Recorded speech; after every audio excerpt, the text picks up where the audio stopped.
Now, if we go to the social impact, and there are many issues. So first of all, we did a survey amongst visitors, right? That was the first part of that, going back to my model. We did a visitor survey. The second one was, we did a business survey, right? To determine how much percentage-wise they generate from tourists, who are the tourists, and what kind of like products do they buy. So we had two surveys there, a visitor survey, a business survey. The third survey was the other important one, and that's a community survey, right? So there we asked questions such as, are there negative issues? And it's a long list, so I only took out some key points. It's a long issue such as, because of tourism, was there an increase in prostitution, drugs, all these negative things that you would associate with more people moving into an area. Property prices, increase, decrease, what happened there? So you determine that, because that's a crucial point. Employment opportunities for the community. How many, and this remains a challenge, how many people in a community benefits from an employment point of view? And I must say, one of the parks that does exceptionally well in this is Karoo National Park, because the majority of their staff comes right out of Beaufort West. So when you talk to the community, they all say, "Hey, whoa, this is nice." So employment opportunities for people living in that area. Recreational benefits. Again, if I can take the example of Karoo National Park, inside the park they opened up a picnic area for day visitors, specifically for the community. They have open days where the community can come in free of charge to come and visit and enjoy the park. They have specific days where they actually bring in the schools or school children, which I think is important, to introduce conservation in the park and all the benefits. Right, so those are the things that you need to do. The image. Has the image improved or not? So do the community think that because of having a national park, because of having this tourism product, people might come here, or they might think, I mean, if you take the SKA issue, I know that in the communities there are issues. Some of the farmers are not happy. And those are things that you have to deal with. Vredefort Dome, similar thing. Some of the farmers in the community or in the dome, they're not happy. But you need to deal with these issues. Infrastructure. How has infrastructure improved? Now, if you want to improve people's quality of life, basic infrastructure is the way to go. So it means that there's water. It means that there's proper sewage systems. It means that there are proper roads. And a lot of these tourism attractions basically contribute to that, because you know that the access road need to be tarred, or at least to have to be in a good state. So infrastructure and participation in activities. Again, it's basically what I covered in terms of Karoo National Park. If there is an activity, can the community participate? Do they create opportunities for people to participate? And the last but not the least, we actually asked them the question, so on a scale, because of this park, because of this tourism attraction, has that improved your quality of life? And to what extent? And then they can say, yes, it has, or it hasn't. Okay? So now we've got a third survey that we use to develop a socio-economic impact. Are we all still together? Yeah. Great stuff. So what are some of the key lessons that we have learned? I've taken out 3 or 4, and I think from a scientific as well as a industry point of view, these are things that are important. And I want to start with a multiplier, and I want to use the word local is lekker. Why? Because if you want to improve on the multiplier effect, you need to import less products. Okay? I want to repeat that. If you want to improve on your multiplier, you need to import less products.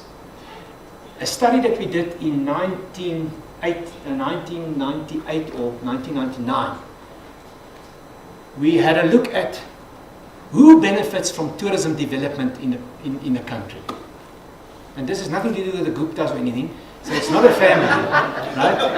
The Guptas wasn't even on the scene. But we wanted to know, so who benefits from a provincial point of view? And interestingly enough, the study showed, so we used a lot of data, the study showed that there are two provinces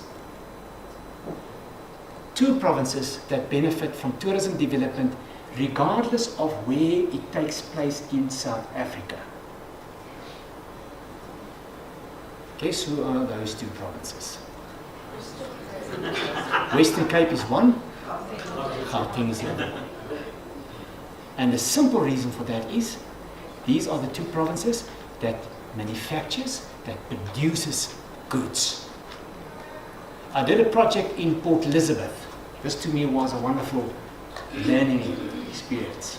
So I was involved even in the development phase. I'll move back because I see this is actually an interesting move. If I move there, she jumps out. Okay, so I'll try to stay here. But even then, the bricks, and I'm not lying, the bricks were imported from Gauteng. So what does it mean? It means that you have a development that takes place, but most of the money just goes back to those people who produces the services. I was in Italy now for a month doing research there. And interestingly enough, what they do, someone talked about soap. All the soap that you will find in the hotels or even in your Airbnbs will be locally produced. Right? And a lot of the produce are locally produced. And I always wonder, why can't we do that in South Africa? If I can use another beautiful example. In the early 2000s, I went to Hong Kong. And they said, as part of the tour, would you like to go to a diamond display of how we produce and how we cut diamonds? I thought, wow, this is South African.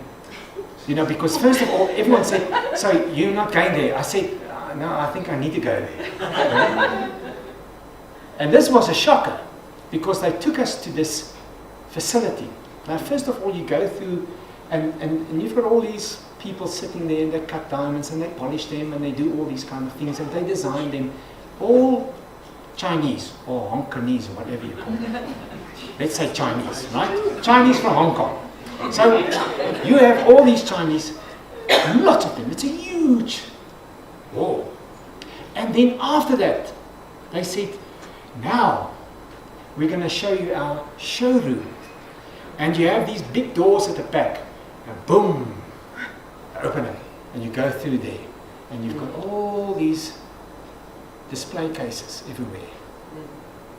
And I got back and I said, why do South Africa export these diamonds?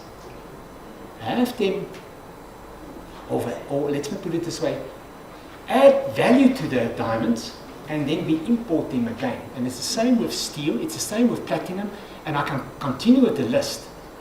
So we are not using our resources, as far as I'm concerned, to efficiently. And so that's a challenge. And the same happens with very simple products that we can use.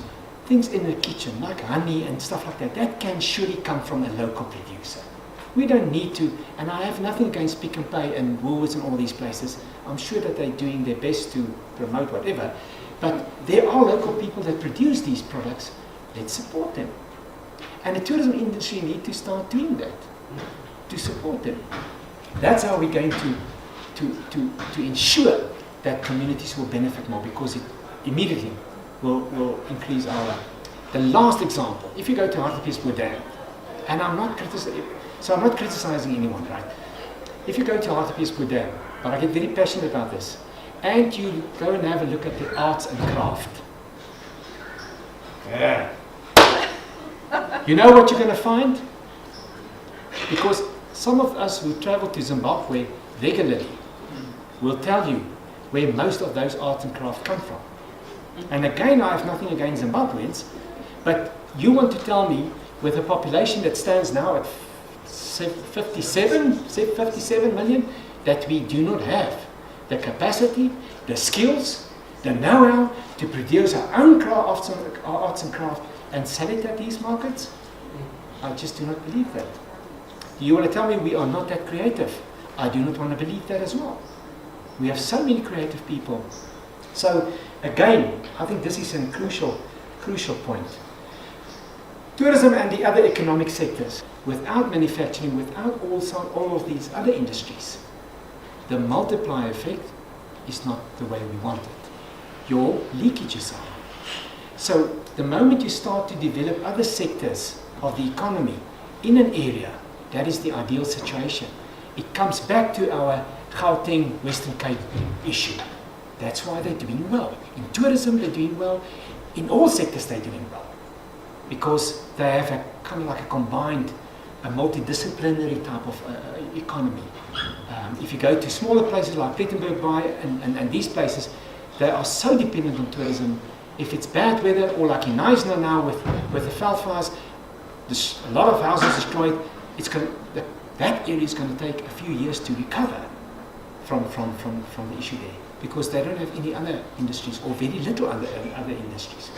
Right? So it is crucial to have this kind of like combined approach. And I'm going to talk about your agritourism thing later, because I think that's one area that we need to do something. Level of development. The national parks, in this case, and it goes for any attraction, with the best infrastructure development generates by far the most money. What does that mean? It means that when you develop a tourism area, whether it's a small town, whether it's a region, whether it's a route, you need to look at accommodation. Again, remember, if people don't stay, they don't pay. If they don't pay, you don't generate anything. You need to look at restaurants, the ability to service their needs. If those things are in place, the better. So the more developed an area is from that point of view, the more money you can generate, and the better it is from an economic and social point of view.